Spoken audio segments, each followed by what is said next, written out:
Hi friends, మనం ఏదైతే G+2 construction చేసి అమ్మాలనుకుంటున్నామో ఆ బిల్డింగ్ యొక్క ఫస్ట్ స్లాబ్ అనేది మొన్ననే వేసాము.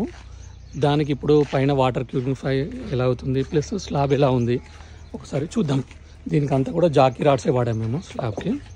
సో దానివల్ల నీట్గా వస్తుందని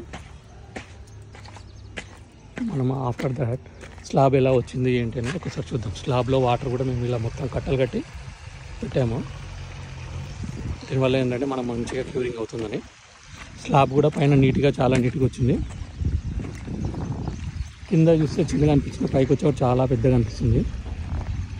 ఇది మనము ఇక్కడ ఈ స్పాట్లో ఇది హాల్ అనమాట.